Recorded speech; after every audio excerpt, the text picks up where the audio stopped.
चुरुलिया पंचायत में आज भारतीय जनता पार्टी आसनसोल जिला सांगठनिक अध्यक्ष देवतनु भट्टाचार्य के नेतृत्व में धरना प्रदर्शन किया गया। इससे पहले भाजपा कार्यकर्ता ने एक रैली के द्वारा पंचायत कार्यालय तक पहुंचे और इसके बाद उन्होंने पंचायत टीएमसी के भ्रष्टाचार के खिलाफ नारे लगाते हुए धरना दिया। उनकी मांगे यह थी कि इस पंचायत क्षेत्र के अंतर्गत आने वाले लोगों को शुद्ध पीने का पानी देना होगा।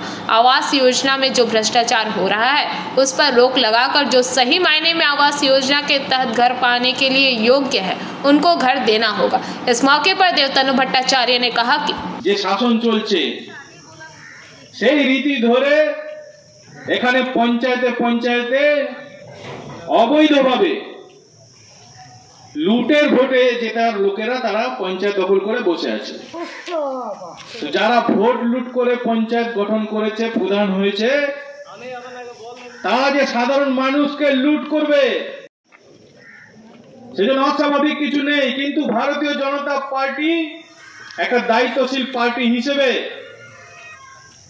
আমাদের এই আসানসোল সাংগঠনিক জেলার পঞ্চায়েতে তৃণমূলের যে দুর্নীতি চলছে তার বিরুদ্ধে লড়াই এটা জারি রাখবে। এই দুর্নীতি যারা করছে তাদেরকে শান্তিতে আমরা থাকতে দেব না।